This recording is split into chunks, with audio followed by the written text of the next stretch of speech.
Tapos, ito pa yung isa naming binili sa Guess. Ito. Yan. So medyo malaking bag to. Yan. Ito. O, diba? Ang ganda. Sa mga gustong magpabili, pwede kayong magpabili. Yan. Marami siyang lagayan. Sobrang ganda. Guess bag. Pwede rin siyang side bag. Ano bang tawag doon? Basta yun na. Isa side bag. Sling bag. Yan. Tapos ito, ganyan-ganyan. Oh. Pag maghahawak sa ninang. Diba? Yan. After 6 years, nakabili ng ganito. After 6 years ng pagtitipid ng bongga. So, may next pa tayo. Ito naman ay, pinakita ko na ba kanina yung damit? Di bali yung damit kanina, naging free na yon kasi nga 30%. So, 1,000 mahigit yata yung damit. Naging free na siya. Kaya kayo, pag kayo bibili, parang mas makakatipid kung tatlo na lang yung bibili nyo. Kasi para yung isa magiging free na. Ito, naging free na to. Para kay Mayor. Ang ganda ng kulay.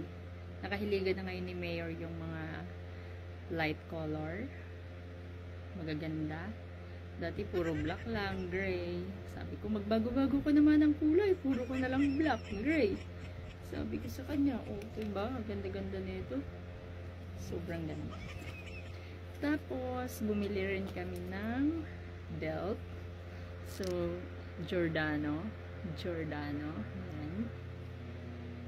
Giordano. 3 belt to. Yan. 3 belt para sa basta 3 belt. Yan, 3 belt. Ito para sa aking baby boy. Iisa lang naman yung baby ko. Yan. 3 belt. Tapos, meron din kaming itong 3 to, Giordano. Tapos itong 2, Levi's. Meron pa kaming isa doon na Levi's na belt. So, ito. Nakita ba? Ayan. Tapos, ayan.